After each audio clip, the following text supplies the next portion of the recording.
Okay, what's up, everybody? This is the first video that I'm going to create. I'm trying to create a channel that sort of has to do with the improvement of social skills and self-improvement in general, and trying to um, sort of improve your life in a variety of situations and a variety of contexts and things like that. And I think, oh, my hair's looking a little poofy. Um, I don't have a clear direction for this channel right now, but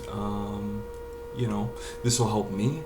This will be a good way for me to improve my own social skills, my own self-improvement journey, I suppose, taking every day as it comes. Um, the first topic I guess I would like to talk about is about the idea of authenticity versus self-improvement, which I've been thinking about this for a while and trying to come up with where is that balance, um, when should you be authentic and when should you self-improve, when should you try to be a little bit better of a person. So I think of Fight Club. I think there's a quote, what is it? Self-improvement is masturbation, something like that. And I think maybe in a sense, like, it's a little bit egotistical to want to improve yourself, but at the same time, I think, anybody who wants to take on the world and, have a little bit better of a time of things, probably wants to self-improve to some degree. But this question of authenticity, the question is, am I being authentic if I'm self-improving? If I'm trying to become a more social, more outgoing, you know, better in my career, better with women, better with, if you're a woman, better with men, better in general with people, is that being authentic? Am I being who I really am, deep down, who I really, really am, And I've been thinking about this for a while, and I think that it's pretty obvious that some amount of self-improvement can seem inauthentic, if you are one way, you're very, very shy or something like that, and then suddenly you're acting completely different, and it can scare people. It can, they might be like, why, I always thought of you as one way. Why are you now suddenly doing things in a completely new way? Why are you doing that?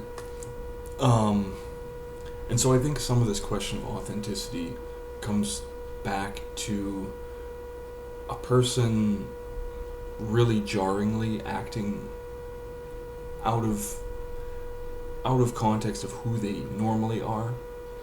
And I also think some amount of authenticity, or what seems like inauthentic behavior, is when someone, you can tell that, say, they're really, really nervous, they're like very, very jittery, but they're acting like they're like, they're saying things like they're like super tough and super confident and stuff like that. So there's this question of incongruence, of somebody isn't acting congruent with, the entirety of who they are, their body language and everything.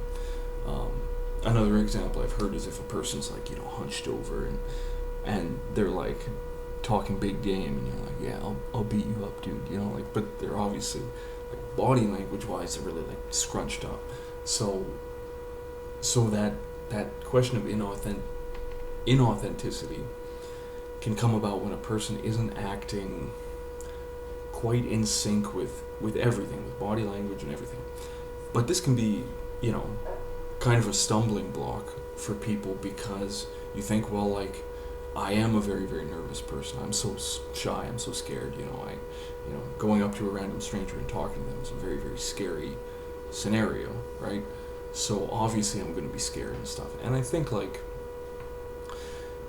yeah, it's okay to be scared, and it's okay to sort of act at the level of comfort that you truly are. So if you're just like downright terrified of talking to a stranger, then going up to them and just saying like, hey, how's it going?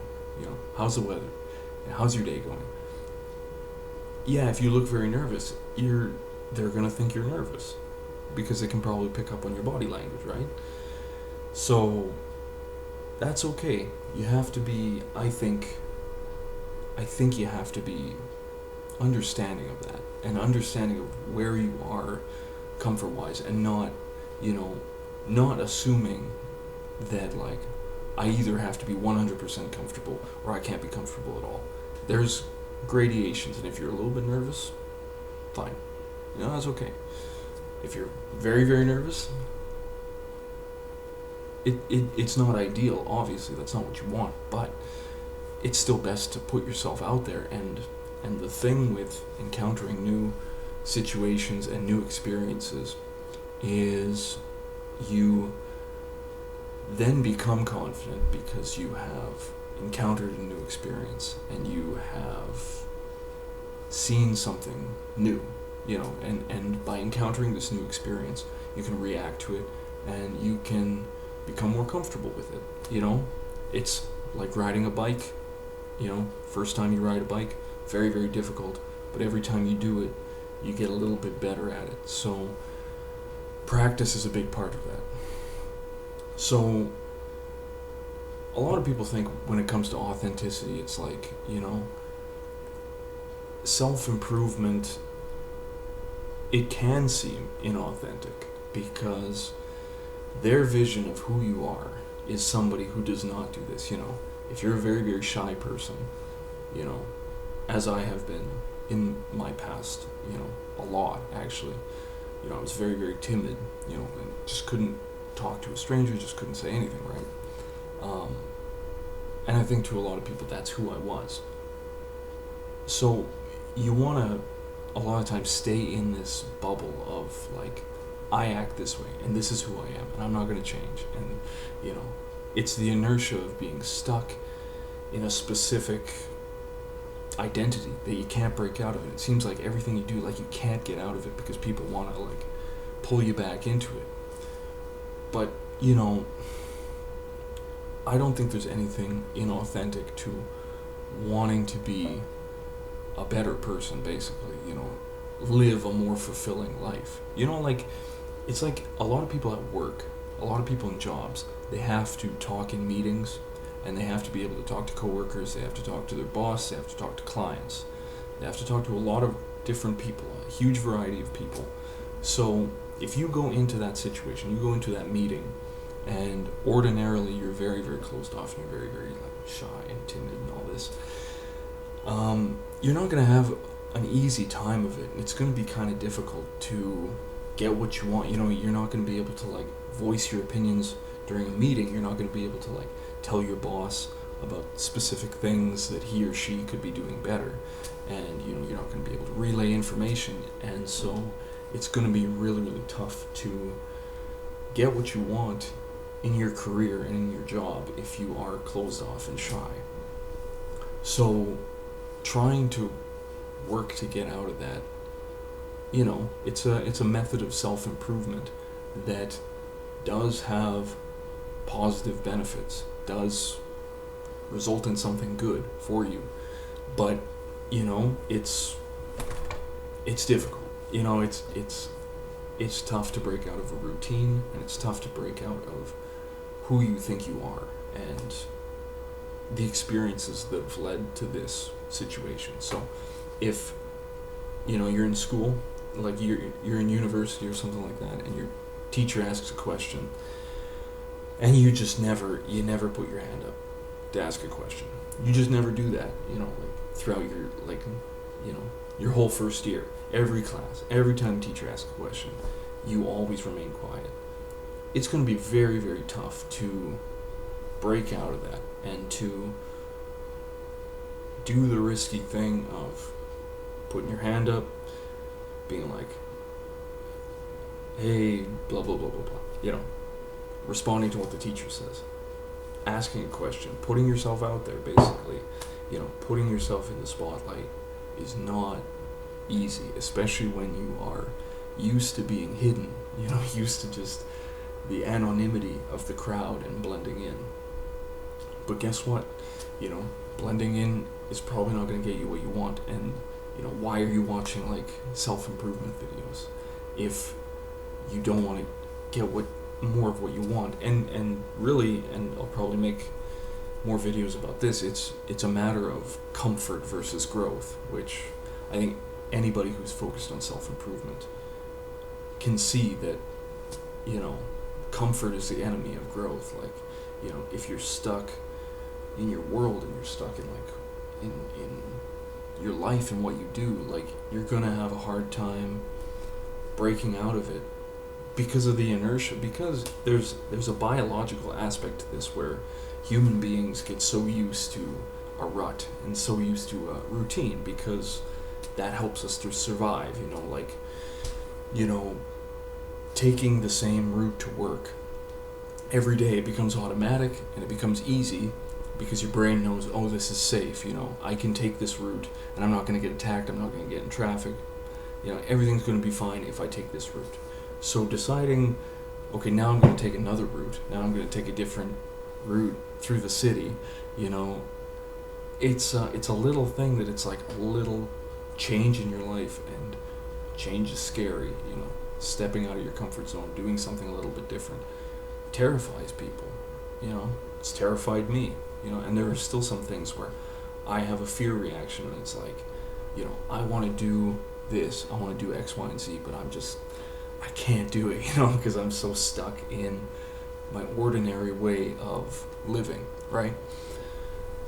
But, you gotta risk it for the biscuit, you have to step out of your comfort zone if you want some kind of fulfilling life, like, to actually experience some excitement and some reality, the meat of life, is like getting into the rut, it's kind of like, a form of suicide. It's a form of destroying yourself because you're just sleepwalking through life. You're just, you have your blinders on and you don't talk to anybody, you don't interact with anybody or anything like that, and you're just kind of stuck. So doing something new, facing a fear, just something slightly scary, and you face it, and there's benefits to it. You become more alive, really. You're more alive in the world rather than being this scared, focused, like just cut off person who just, is avoiding everything, is just stuck in their head and stuff like that. Now, facing fears and moving out there and doing something new, you're growing, and growth is such a beautiful, fulfilling feeling, really. So we'll circle back to authenticity and self-improvement. So usually I think when people think like someone who's self-improving is inauthentic, it'll be like, there's that old like movie cliche of like, the shy, nerdy kid starts, wearing a backwards hat and like listening to rap music, and now they're like hanging out with like the cool kids or whatever, and it's like, and then somebody comes up and is like, oh, you're not actually that cool kid. You gotta go back to who you actually are. It's like that, Avril Lavigne song. It's like, now I'm blanking, but it's like the kid who like, he wears all the preppy clothes. It's like, that's not who you are, and it's like, so some people have this sense of like who you actually are is the shy, nerdy kid. So even if you try and hang out with cool kids, even if you try and play sports, even if you try and like listen to rap music and go to parties and stuff like that, you're never going to be that cool person. You're always that shy, nerdy kid deep down. And so there has to be this like big epiphany where it's like, oh yeah, you're right, I am the shy, nerdy kid. I'm not gonna play sports anymore. I think the best way to do it is to not pigeonhole yourself into a certain clique and a certain identity, because why can't you be the shy nerdy kid who also plays sports and goes to parties? You know, why can't you play video games and Dungeons and Dragons and stuff like that, and like reading, but then also go to parties and play sports? Like, why do you have to do one or the other? You know, you can do what you want. Basically, you can be the kind of person who is comfortable in a variety of situations, and it takes work, but you know, I think that's a more well-rounded way of doing things, rather than being like, I'm stuck, you know, I have to go back to who I really am deep down. It's like,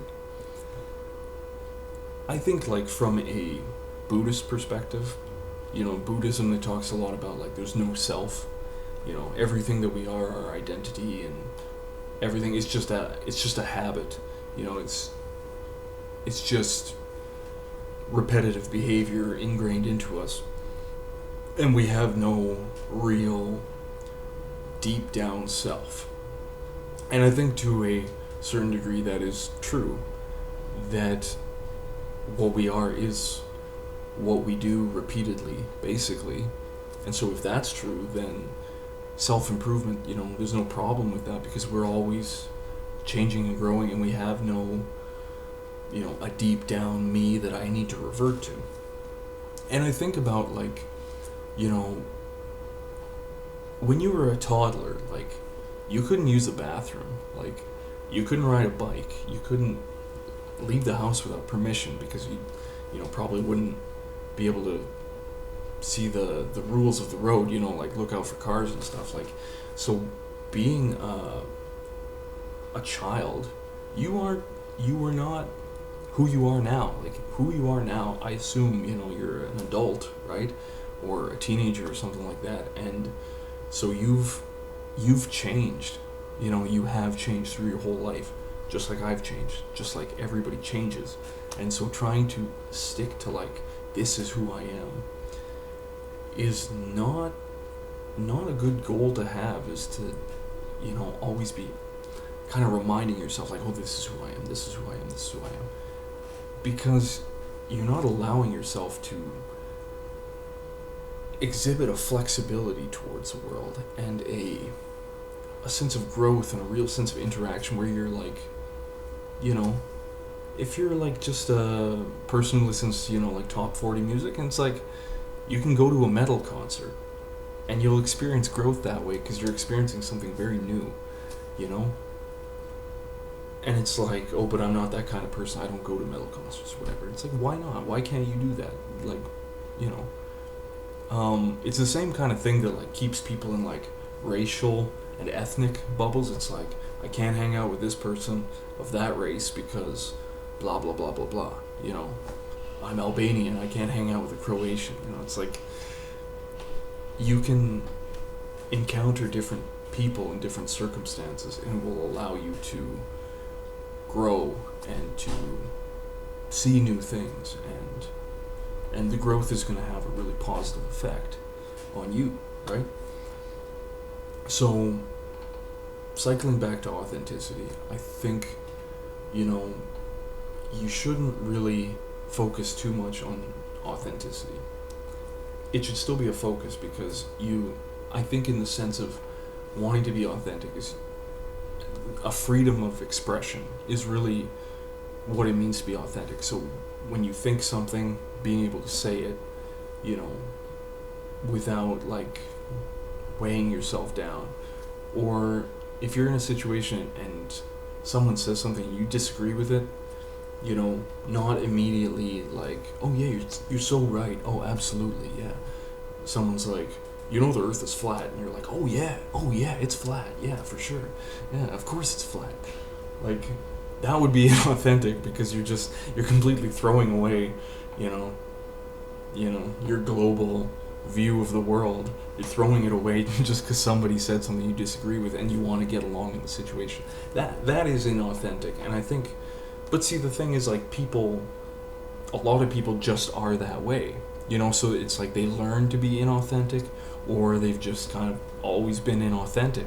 And so is self-improvement really inauthentic? I think I think one of the biggest goals of self-improvement is to be able to express yourself more freely with confidence that, you know, you can say things and people aren't going to agree with it, and maybe it'll be controversial, but if you're coming from a place of like respect and like genuinely wanting to get information out there, I think it's going to seem authentic, because it is kind of authentic. You're actually saying your thoughts. And it doesn't mean that you need to be like completely unfiltered 24/7, because that, obviously there's a lot of problems with that.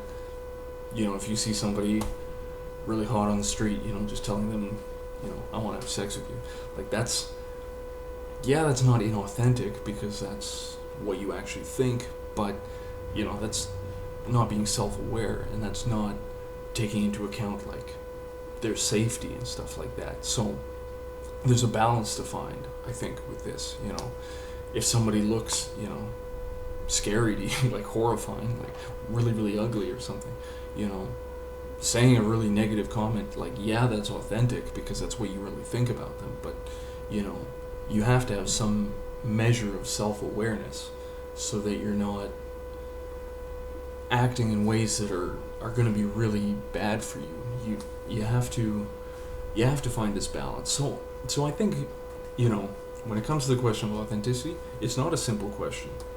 This is not a simple thing, like to be like, am I inauthentic or authentic? Like at the end of the day, I think you kind of have to just try, you know, try speaking in a new way. Try using a different word, you know, try telling a joke, try telling a story, you know, try, you know, something I've done is like, you know, when I'm talking to strangers, like, you know, I've tried different, like, you know, I'll be like, hey, how are you? Or like, how's the weather? Or like, how's your day going? And I'll try like different like stock phrases, but like, you know, mix them up and like, I don't know, try and be like a little bit playful with it, and the more you do it, I think you get more fluid in it, and the fluidity makes you seem more authentic because it is coming from a place of like comfort and confidence. So that's about all I wanted to say for today. I think on authenticity and inauthenticity, I think it's a good question to ask. I think that, you know, we should all be trying to be authentic people, but also self-improving and going for what we want in the world, and trying to have fun and trying to grow in whatever way we want to. So that's all for today. Thank you for watching.